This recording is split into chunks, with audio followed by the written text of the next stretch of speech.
He goes, in 11 years, it'll be 1985. Think about that. Welcome to Recotopia, a happy home for recommended movies, shows, and music from two people you can definitely trust. Trustability varies by region, no guarantees implied.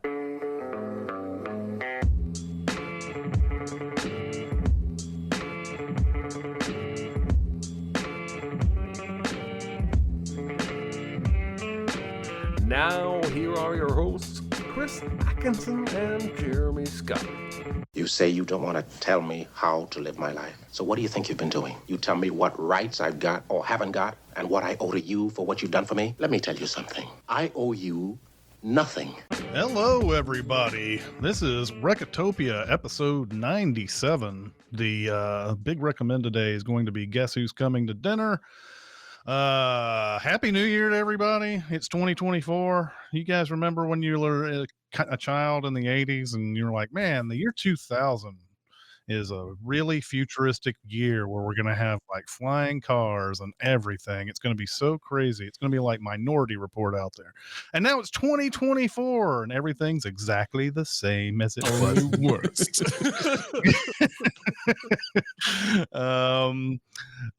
With us today, we have Aaron Dicer. Hi to Lee and Arenos. And we have Jeremy Scott. What's up? Yeah, that's right. So does anybody have any small recommends? It's no big deal. Itty bitty living space. It's so small and light. It's small, it's tiny, it's petite, it's wee. Oh, indeed I do. I'm going to kick us off by talking a little bit about Godzilla Minus One. Oh, I saw this over the weekend. Son of bitches. You both seen this? Yeah. Yes. Sons of bitches. Yeah. I will join the chorus of those saying that this is worth your time to check out. I have never been like a huge Godzilla fan. In my first real experience with Godzilla was the Broderick one. So like that was my introduction to really I knew of the character, but I just never really seen any of the Old Man in Suit movies or anything like that. And then have become a little more familiar over time. And then when they redid kind of the monster universe and did that Godzilla movie, I came a little more interested. This is my favorite by far. Like, I have never seen a Godzilla movie I loved as much as this one. And I think the reason is pretty simple. It is a movie that understands that the monster and the destruction that the monster causes is a canvas upon which the human stories are told. And this movie gets that more than any of the, big monster movies we've seen recently get that and understand that. The monster isn't the villain. The monster is just kind of the motivating factor of, the stories and the relationships and what we're experiencing. I think this movie is beautiful. I think it's meaningful.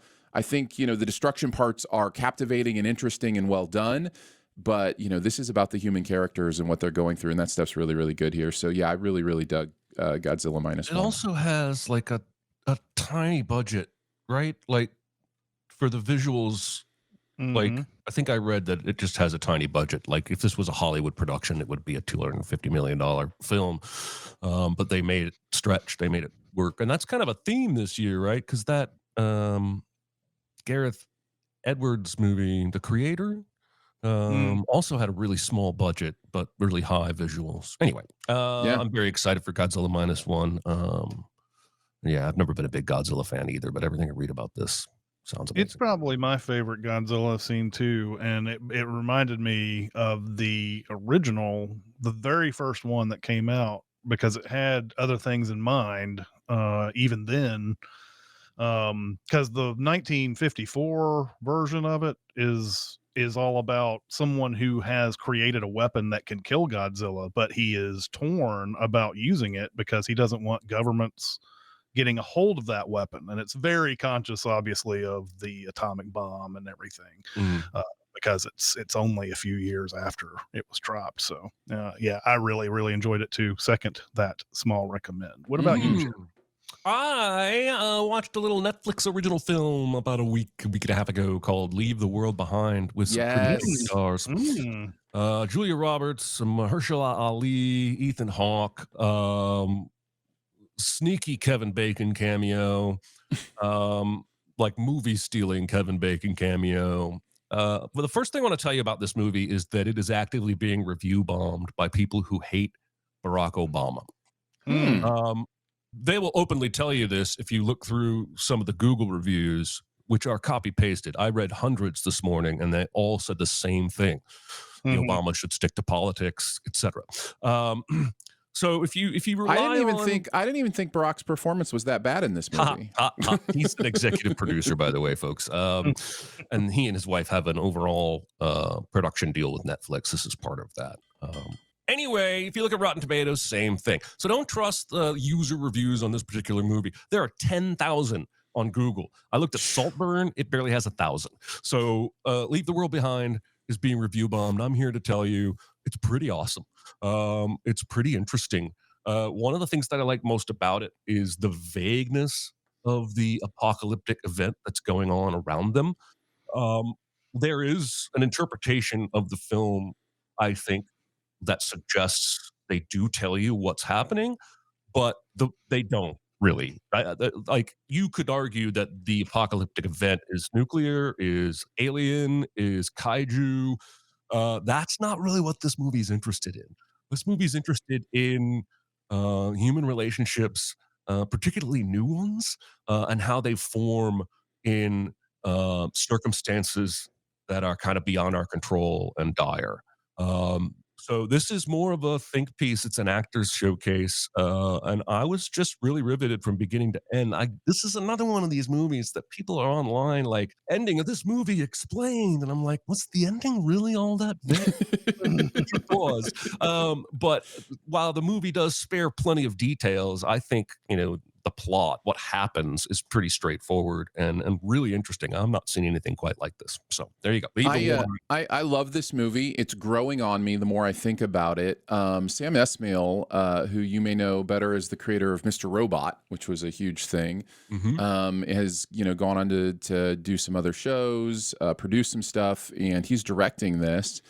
And it is a movie that at first I thought was about the apocalypse, but it's actually about technology. This movie is about how we relate to entertainment technology.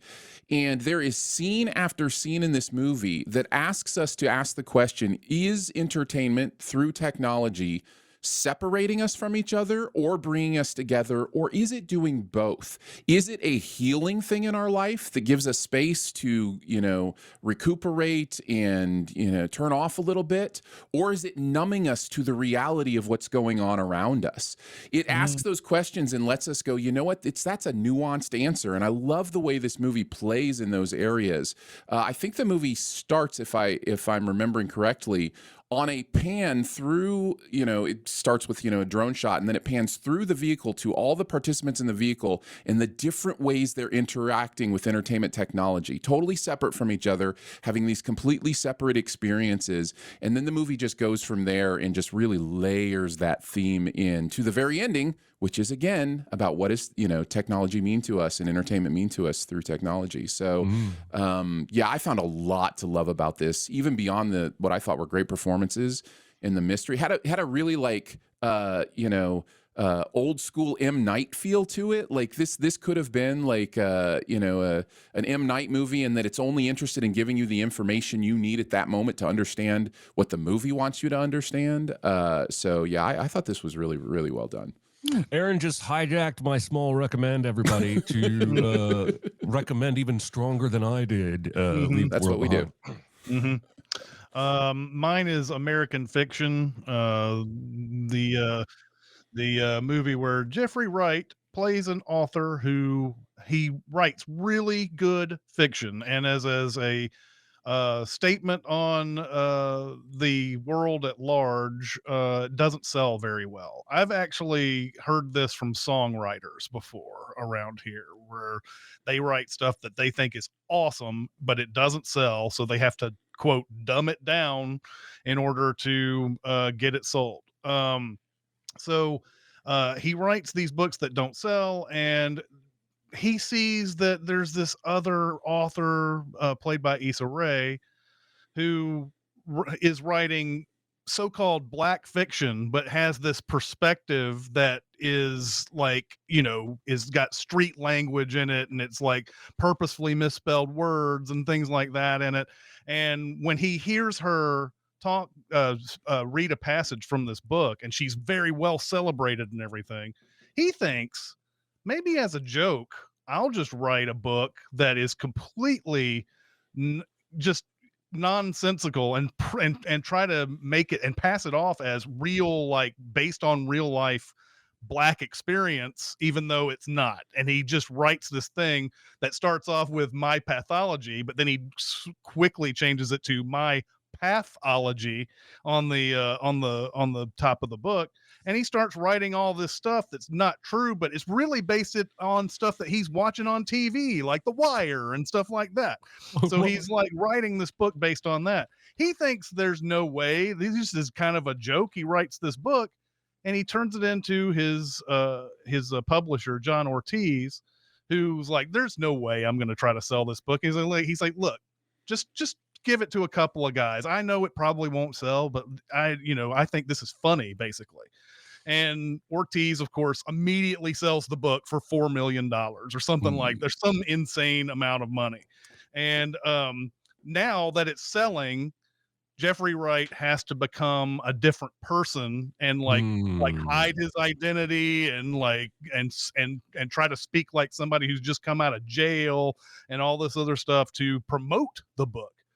But this movie isn't really completely about that journey, which is kind of interesting to me. It's more about like he's got this life aside from his writing that he's trying to get together. He's got a sister played by Tracy Ellis Ross. He's got a brother played by Sterling K. Brown, who's both of these people are amazing in this movie. Love Sterling K. Brown a lot. And he meets a new woman he starts dating, played by Erica Alexander. And so it's really sort of like shows what his life is like while this is happening. And then to add a further complication into it, he has been tapped to be a judge of a fiction contest of some sort to get an award, to award the year's best fiction. And they're reading all and he includes him and Issa Rae along with 3 other people. And they're reading all these books and trying to come up with a winner. But at the last minute, wouldn't you know, his book that he can't tell anybody that he wrote is introduced into the finalists for it. And I think it's funny too. At one point it's called My Pathology, and then like because he hates this book that he's written so much, there's a point where he's discussing like all this stuff to market it and everything. And he's like, you know what? I want to change the title. He's like, what do you want to change the title to? And he's like, fuck. The title is fuck. Which, by the way, was the working title of this movie until very late. Oh no. And he's like, I'm not going to even do this deal if you don't change the title. And of course they're very willing to. I mean, after a little bit of discussion, they're willing to change it to fuck. Anyway, this is a very original movie. I highly recommend it. Jeffrey Wright is always amazing. He's so good in everything. I don't think I've ever seen one bad Jeffrey Wright performance. No. So. I will attempt not to pull another dicer and hijack this recommend as well. But I will actually be talking about this movie a little bit as we talk about Guess Who's Coming to Dinner too, because I think there's some real interesting similarities in how these two movies deal with race. And I think it's really interesting to watch a movie like this that you don't expect. You just expect it to be maybe, quality and comedy. But it turns out that it's kind of a meta movie. There's a lot of meta-ness to this movie that you're not expecting that I really, really thought was smart. It's a really good watch for sure. Well, and as Castro says, he says it was $750K for the book and then $4 million for the movie rights later on. So yeah, he's profiting on something that he really, really hated. There's a lot of really awesome discussions too about what makes a good book and what is the balance between art and commerce and things of that nature. So I really highly recommend It's it. also very similar to The Lost City, at least in the opening, because Sandra Bullock writes these archaeology books that nobody buys, and on a lark, she writes a romance novel, and she becomes a super millionaire from romance novels. Okay, on to the big recommend, which is Guess Who's Coming to Dinner from 1967. I'm fine. It's just that you're so big. It's so huge. It's a good rule, but this is bigger than rules. It's bigger on the inside. Is it? I noticed.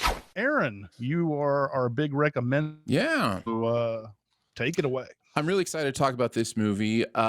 We start with a shot of an airplane coming in for a landing in San Francisco over the sounds of the song Glory of Love.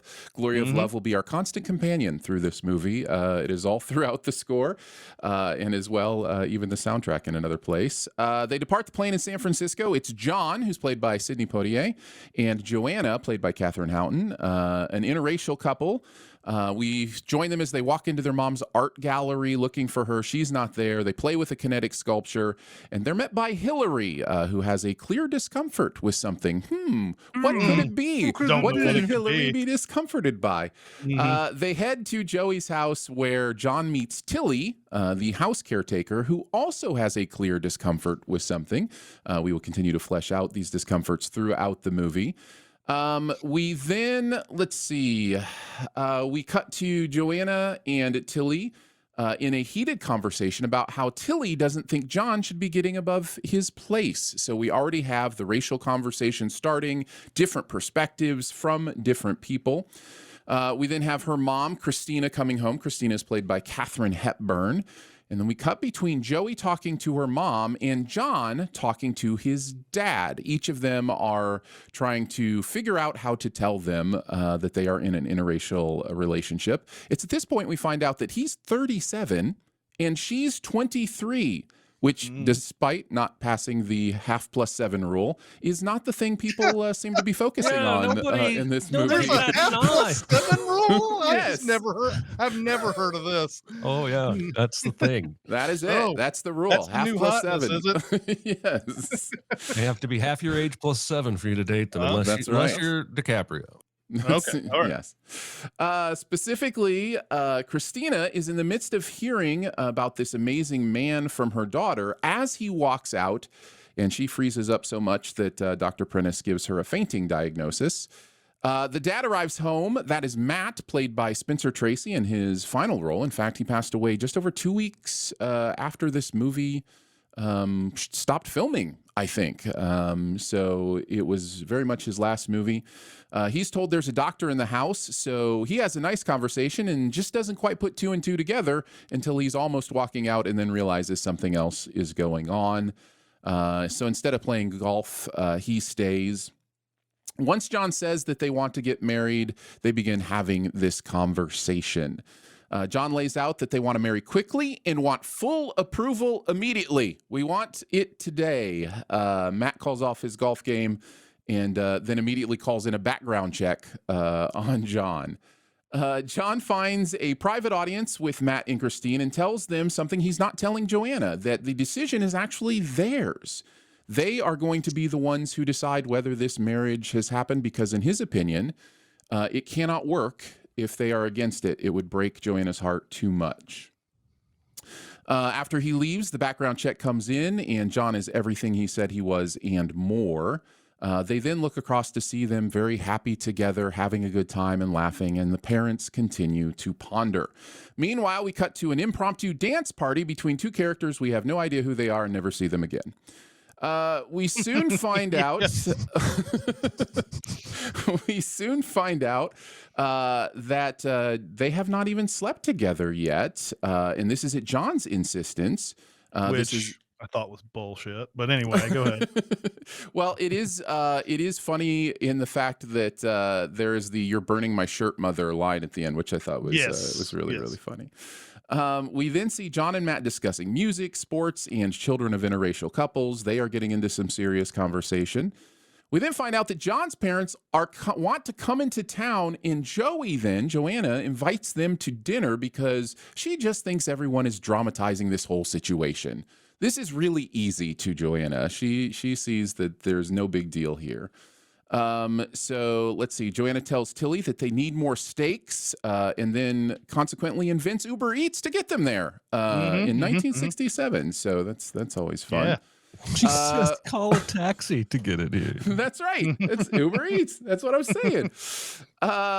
Katharine Hepburn then rolls the credits right towards Spencer Tracy, and he is not pleased at all the pressure now that he's being put under to make this decision, as everybody seems to be the answer to who's coming to dinner. Everybody's going to be there. Including the Monsignor, who we are now meeting. This is a good friend of theirs. They reiterate a few times that they are not Catholic, but that they are just really good friends with the Monsignor.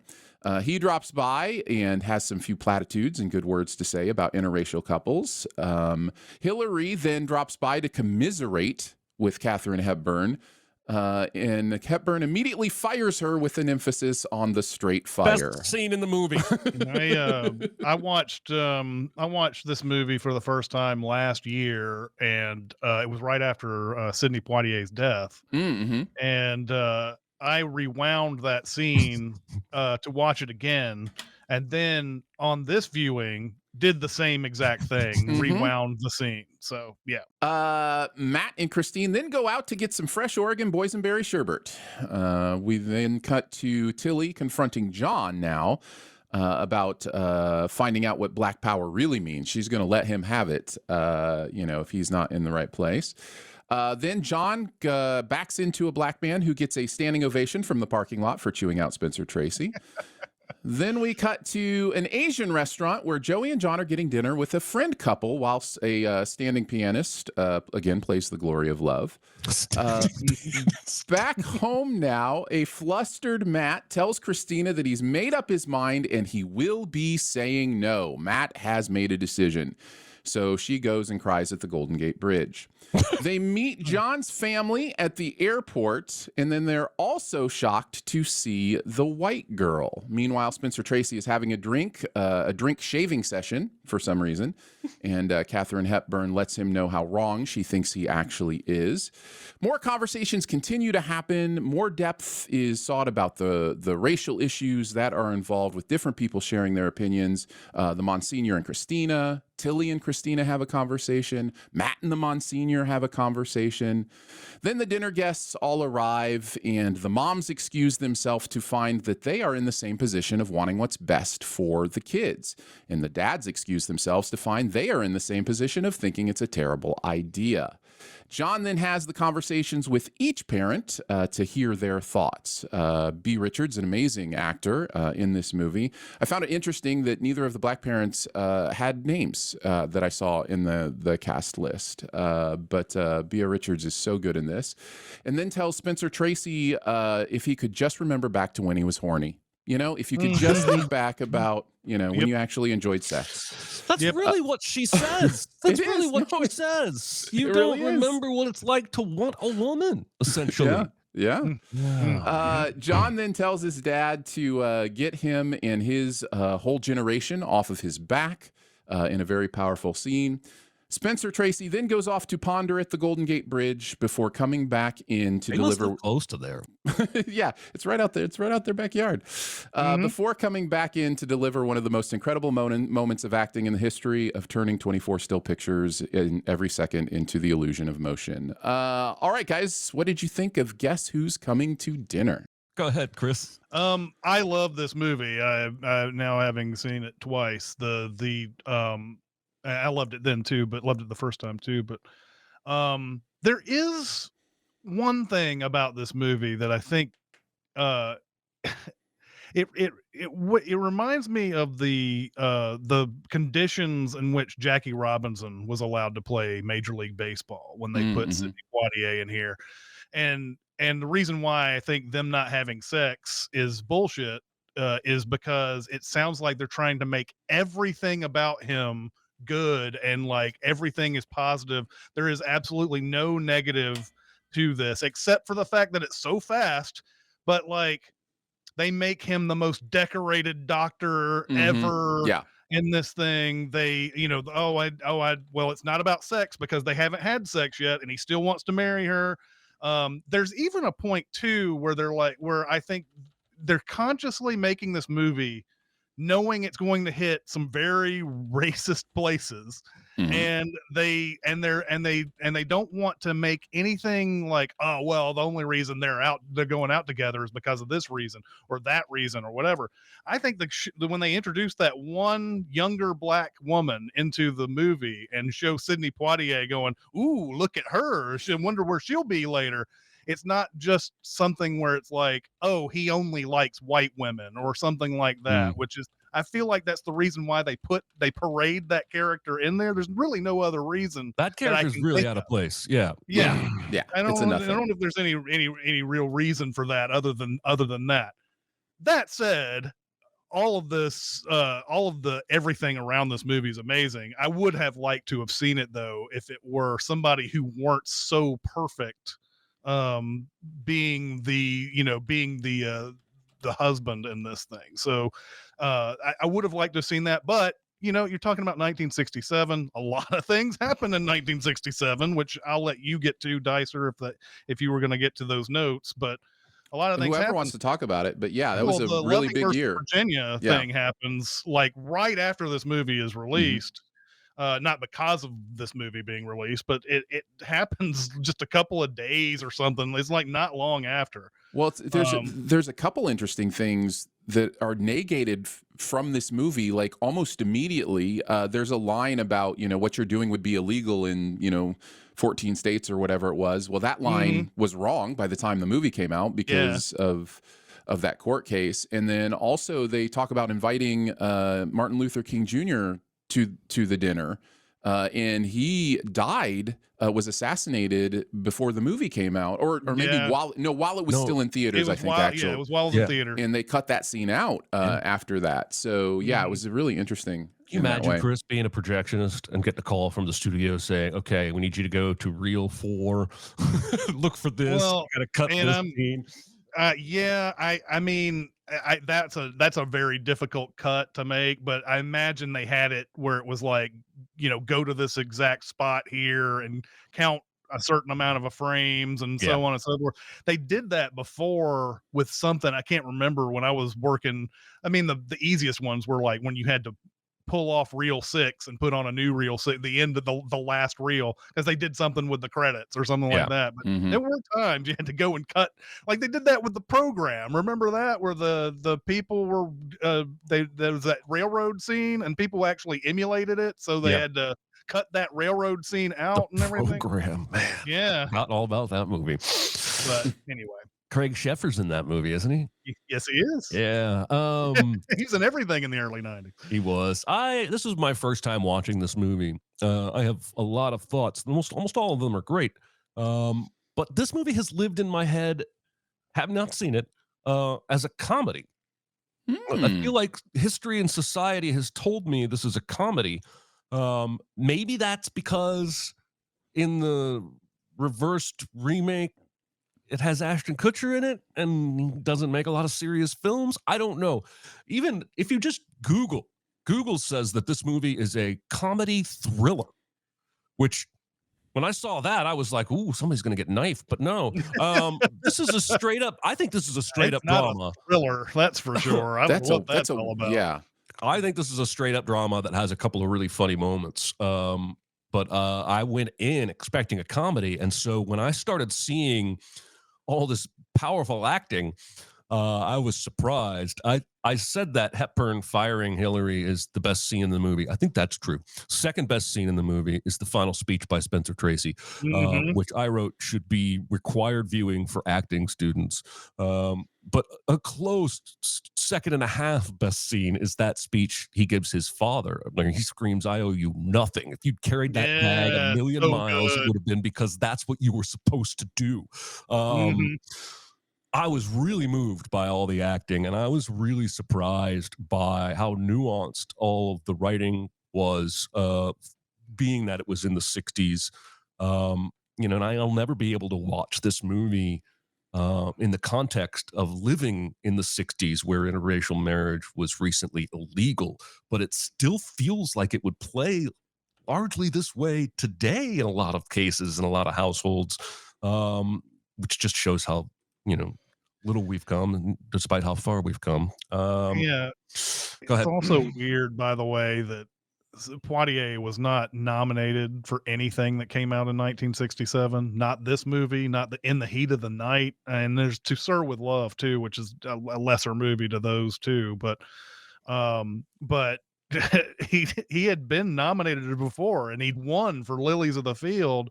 It's crazy he didn't get nominated for one of these movies. I don't know what was going on with that. That made no sense. But anyway, that scene that you're talking about with Spencer Tracy, Katharine Hepburn knew how sick he was at the end. Yep. And that's the reason why, it's not just the performance that he's doing. She knows he doesn't have much time. In fact, the production nearly didn't happen because they didn't think Spencer Tracy had much time. And he died 17 days after that thing that last speech that he did. So, just imagine what that was like, watching him do that in front of. It took a week to do that whole scene. Do that one scene. Yeah. So yeah, but it's amazing. I believe she's crying in that scene for about 7 different reasons, but it could be purely because he's just acting so amazing in that scene. Yeah. I thought it was a really great way to end the movie. He's basically just telling everybody to shut up and listen to me. And you think, at least he wants you to think, he's going to say the no, but then he says the yes. I gotta talk about the closed captions on this movie. I'm sorry, I don't want to dominate the conversation here, but I don't know who wrote these or when they were written. I watched this on Amazon. I think about 35-40% of the words said were missing completely. The one that I wrote down was early on when Spencer Tracy says, "If you don't explain to me in the next 2 minutes what you three are playing at," and he gets cut off. That in the captions became, "What are you three playing at?" ? Yeah. And I'm really offended by that. And even if I were fully deaf and couldn't hear those other words, I would see those lips moving and I would know I'm not being told everything that's being said. And it's just condescending as all hell. I had to get off my chest. I get the sense. I saw the same thing, by the way. I watched it on Amazon and was treated to that awful subtitle mess that was going on. I think there was a point in time. This is obviously an old, like, never has been redone type of thing. Like, I think they go back and redo a lot of movies. This movie's hard to find on Blu-ray, by the way. Oh, wow. I think they did something a long time ago where it was like, just give them the gist of what is being said in this scene. You don't need to say every word. They just need to know what's going on and be sure to put the best bits in there. And I think that's what happened with these, and that's no excuse. I mean, they need to go back and fix these things that clearly below average and everything. But I think that's what we deal with a lot of these older movies a lot of times, unfortunately. Yeah, no, I feel like Amazon is the kind of company that could probably find a few pennies under their sofa to pay for somebody to sit and watch a movie and type out the proper captions. Like, they don't do it because they don't give a shit. Anyway, maybe I'll make enough noise one day. 2 other observational things I saw about this movie. When there's a point near the end where he pulls at a single tie from his tie rack. Yeah. And then all of the other ties slowly fall one by one after that. And I gotta wonder if that was a happy accident or if they somehow like set up the tie rack to do, because when we did Mad World, there's a scene where the guy kicks over a candle and it starts a fire, and I read that they had to do that scene 75 times to get that right. So I'm wondering if they had to do the tie scene a whole bunch of. I couldn't find any information about it, but it stood out to me as such a great little visual of the chaos of the moment. Feels like it has to have been on purpose. Yeah, considering that it's 2 guys like confronting each other about their beliefs and in that scene. Yeah. It feels like, let's not break from this. Let's not, I mean, I guess some directors would be worried that this would be too distracting during the conversation that they're having and everything, but they let it go and it becomes, I think it's a happy accident. I don't think there's any I would love to believe chance. that. Yeah, I don't think there's any chance that was the way that was meant to go. So That's awesome. But the other observational thing I wrote down was when they go to the drive-in for the ice cream, which is just a weird scene anyway. it They is. pull in, and that entire second row of cars has blocked in the entire first row of cars. There's Mhm. like 7 cars right up at the front of the restaurant, and none of those bastards can go anywhere because they're Right. all double parked in. And I thought that is purely like for movie, like, did they really have drive-ins like that in the 60s? Because I would never go to a drive-in like that. No, me either. No idea. That scene is weird and a little out of place, but I think the reason why they put it in there is because Tracy seems like he's close to being like, I'm okay with this until that happens. And it just Yeah. so happens to be a black driver in the car who yells at him. And that sort of turns him back into this, I don't want this to happen, you know. He even type says something fairly racist, like it's only been so many hours and I've already encountered of, 3 or 4 yes. of them or something like that. It's like Right, pretty yeah. straightforwardly. Anyway, Yeah. Yeah. I also Yeah. think it's fascinating that the movie, and I think this would play today as well, does not make them a staunchly conservative, kind of bigoted set of parents. It's actually the opposite. Hepburn wins him over early on by saying, we taught our daughter that discrimination is bad, that all races are equal. Like, we can't have a problem with this, because I think that makes his conflict a lot more interesting and nuanced, but also kind of speaks to the fakeness of a lot of liberal talking points. Mhm. Oh, yeah. Are only talking points because when they come home to roost, we don't actually follow through on what Yeah. we say. Absolutely. I want to dig just a little bit deeper into some of the racial stuff in this, because there are certainly, you mentioned the black exceptionalism, Chris, of the character, and that certainly was even an issue when this came out. There were many in the black community, if my reading is correct, who didn't like the way that this movie portrayed race, because it kind of gives the idea that the reason it's okay is because he's a good one, you know, like Yeah, that's exactly. the idea. And it's this interesting tug and pull in racial relationships, in media specifically. You'll watch it in media between these two ideas of color blindness, this idea that we're all the same, the color of our skin doesn't matter, it's not something that's important, it shouldn't even be noticed, shouldn't even be something we see, right? Like, I don't even see color, like, you know, the color blindness thing. And then the cultural appreciation thing, and a real understanding of, no, it actually does matter because it changes the way you're able to live your life. Like, it changes actual things in your day-to-day life as a person of color in this country.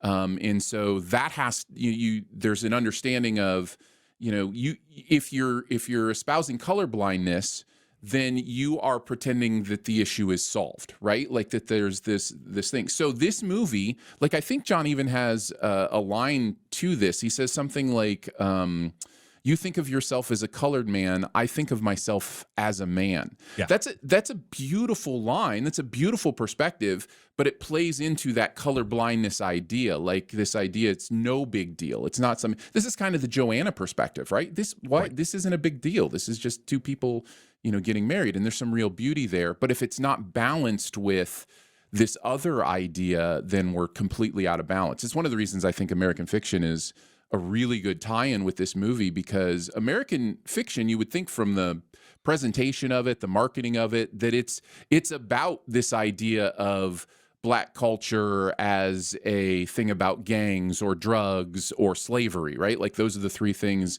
But it's actually a movie about just characters who happen to be black living their lives. You know, like, that's what it's bringing to you. And so it also plays with this nuance of color blindness versus cultural appreciation and awareness. And I think that there's a real tendency for many of us to want to fall into one of those or the other, instead of understanding the nuance of the balance in both things being true and the importance of both of those things. Well, Aaron, you're the recommender. You're not allowed to make a super secret double feature pick. Like, you just keep stepping on everyone's roll this I'm sorry. episode. I'm sorry.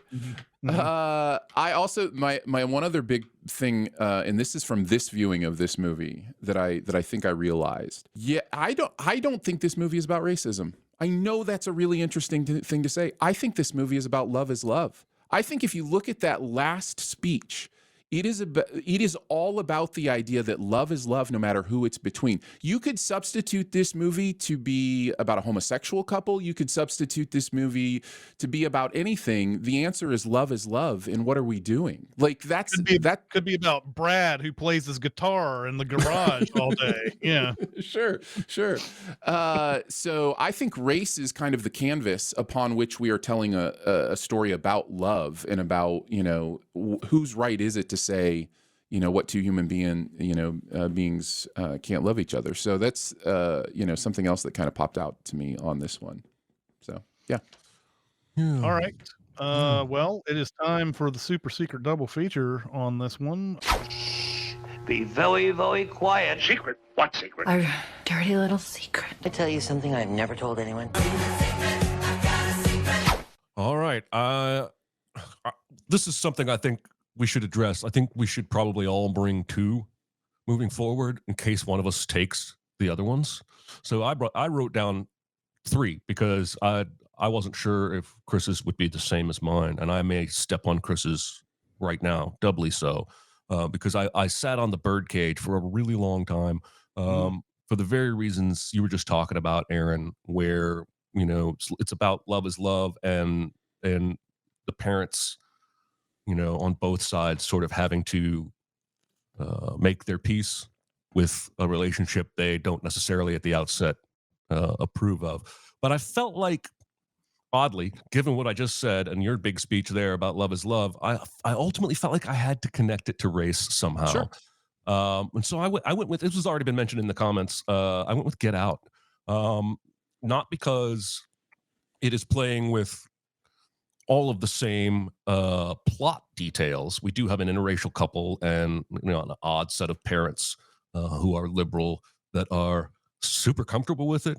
But I just think thematically, a lot of what's going on in that movie would pair well with this movie. And then we would get the thriller that Google says, guess who's coming to dinner is, with the comic thriller. So we could have that Get Out after that. Tonally, I don't think it would be a great match, but thematically, conversation startingly, I think it would be a really good double feature. Mine was also Get Out. Let's go to questions. Yeah, I believe I small recommended Guess Who's Coming to Dinner not too long after I watched it over a year ago. I guess it was about a year ago. And I think I mentioned Get Out. It feels like a conversation that is had in the car early on mimics this one that's at the beginning in the car of this one, because she is so certain that her parents are so liberal that they'll understand this relationship immediately, that that there's not going to be a problem whatsoever. Like, why do we even need to give a preamble here? Let's just introduce you and say, I'm getting married to this man after 10 days knowing him and everything, and just move on out. Everything will be fine. And he gives a knowing look, much like Daniel Kaluuya does in Get Out, basically saying, I've lived in this world and I know that what you say isn't always what is really buried deep down when a lot of people outwardly say a lot of things that they don't really truly believe. So yeah, mine was also Get Out. I had heard that and I thought American Fiction was a really good one as well. And yeah, so whatever, we overlapped on one, not a big deal. But all right, so what is next week's movie, Jeremy? I actually almost emailed you guys when I was making the prep email, because now that we are three, I wasn't really positive it was my turn. I couldn't remember. I even had to pull up old emails. Let's go with 2004's Michael Mann thriller, Collateral. Let's kill some people. It actually is a thriller. Jamie Foxx and Tom Cruise for the most part. You do have Mark Ruffalo, Jada Pinkett Smith, Jason Statham, Peter Berg. This is on Pluto TV for free with ads. It is on Paramount Plus with a subscription. I have not seen this movie in probably 8 or 9 years. I know it to be one of my favorite Michael Mann movies. And Tom Cruise does not very often play the villain. Yeah, this And may be the only time he's played the villain. it's very interesting to watch. And the basic premise is Jamie Foxx is a cab driver, picks up Tom Cruise. Tom Cruise says, "Hey, I got 5 appointments. You're going to be my driver all night." Turns out to be a hitman going around hitting people. And then where it goes from there is something you will enjoy next week. So yeah, Collateral is going to be our pick, homework. And I think, holy shit, we have time for a question or two. Question. I got something to say. I want the truth. I am listening. Here we go. Questions from the fans. If you had to try and predict which horror movies from the last few years people will still be talking about in 50 years' time, what springs to mind? I think this X Pearl Maxine trilogy is going to stay with people for a while. Just the way I'm hoping Maxine knocks it out of the park so that this can be a really all three are good. Let's not have a Return of the Jedi in this one. I think it's going to be something that's studied, because these three I have a feeling that the third movie is going to be different from the other two movies. The two movies that are out right now or that had come out are completely different movies, but they're part of the I can't wait to see what that's like once it finishes and everything. So I think those will be talked about. The Ari Aster movies like Hereditary and Midsummer seem to have some long-lasting appeal too, even though they're very strange movies and they're very hard to, I don't know, sometimes for a common audience member just looking for some jump scares, it's not the type of movie for them. But I think in many years from now, we're gonna have audience, we're gonna have people who find these movies and go, wow, this is really amazing stuff. They were doing stuff with horror here that is just cutting edge. So yeah, I think those movies will stand the test of time.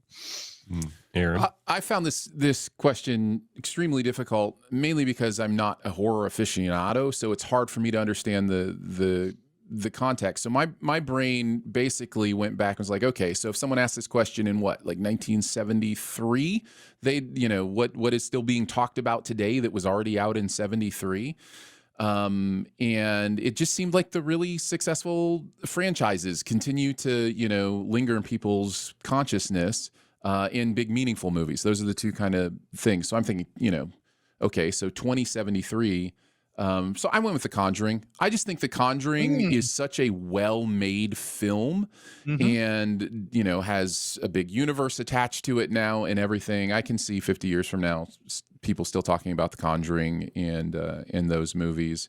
Same for Quiet Place was another one I thought that about. So I don't know if James Wan gets as much credit as he should. He's made a lot of these big movies that you don't really see a style really, but the horror movies that he's done has his style, and I think he's really good. He may need to go back to some more personal movies to really fill out that filmography at some point. But maybe, I think The Conjuring is a good choice actually. Yeah, maybe these Aquaman experiences will be like his Iron Man 2. I hope so.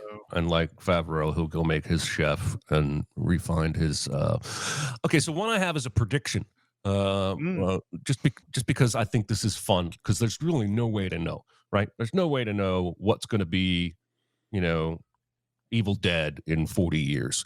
But I think of the movies he's made so far, I think that Nope will be more remembered than Us or Get Out. Honestly, it's actually, I like Us and Get Out better than I like Nope, but I think Nope has a lot more really interesting things to say.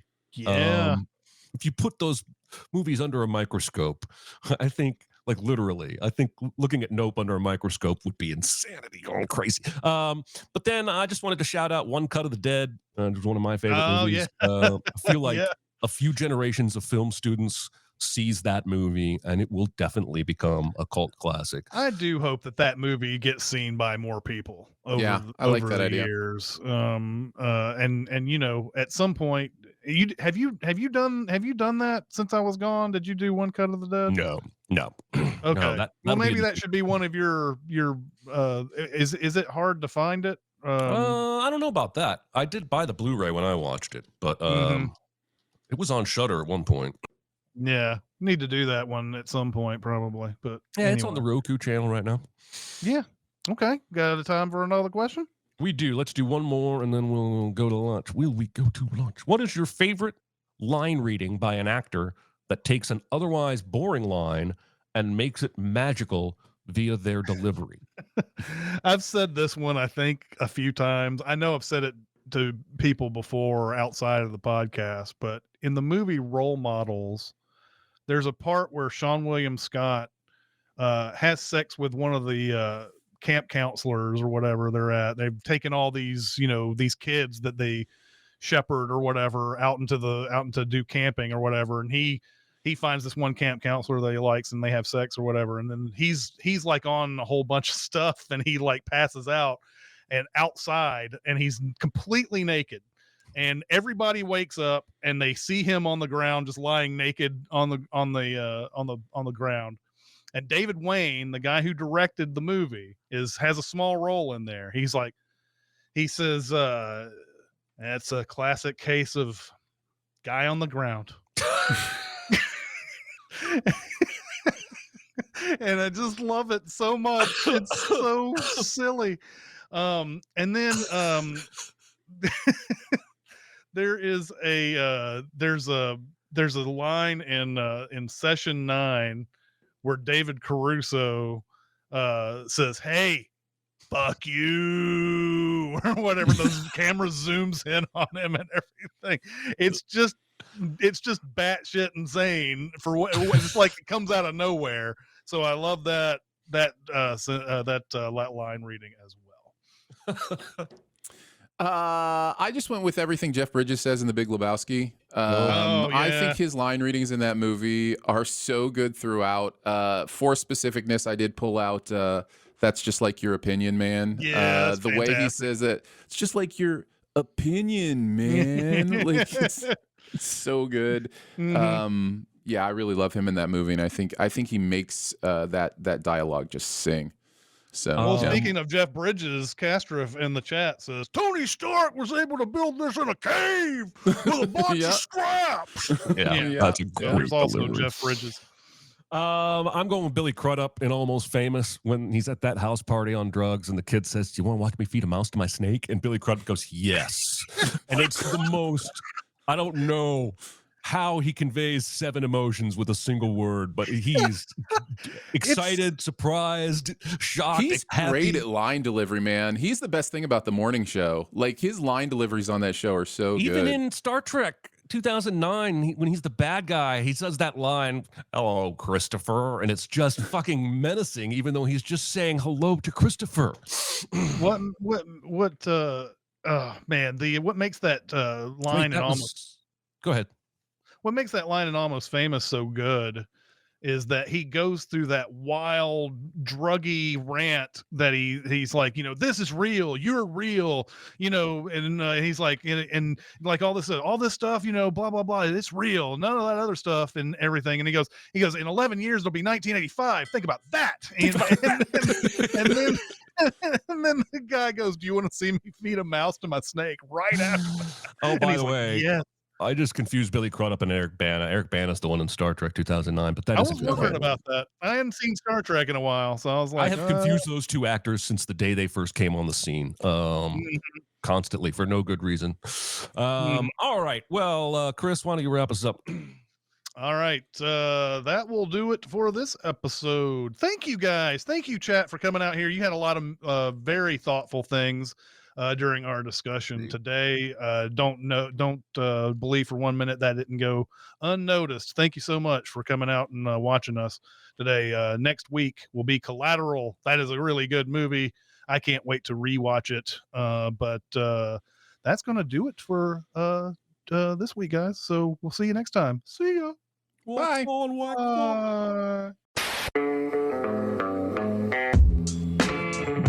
Be a part of the live show by being a member of the Sin Club at Patreon at patreon.com/cinemasins.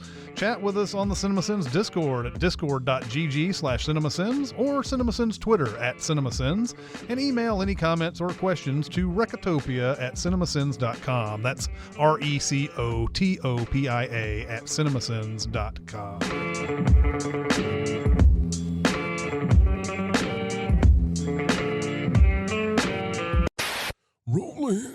Rolling. All right.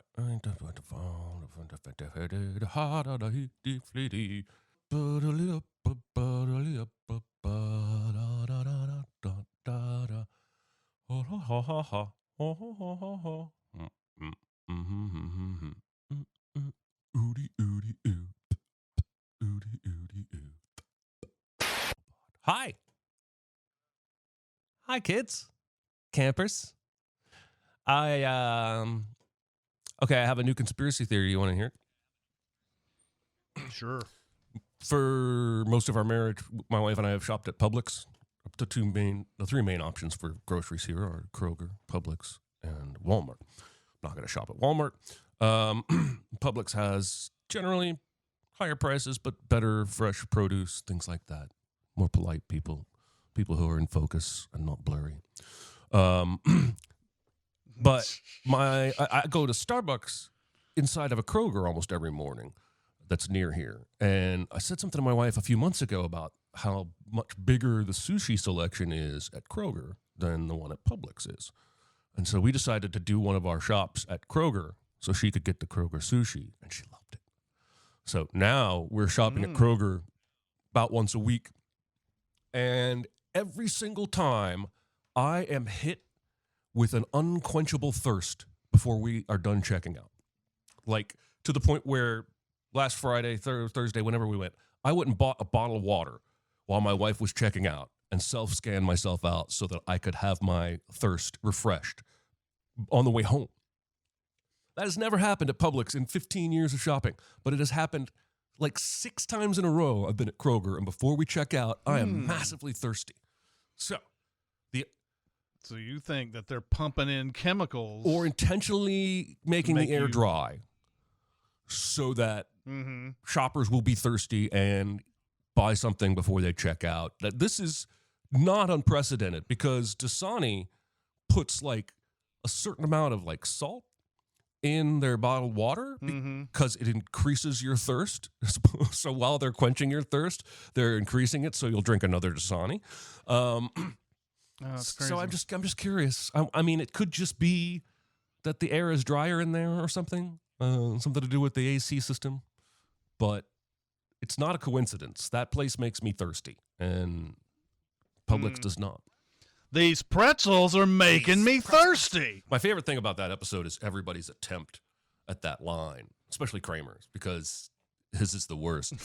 But every time George tries to do a line, there's also an episode where he comes into Jerry's apartment and goes, "You can't handle the truth. You can't handle the truth.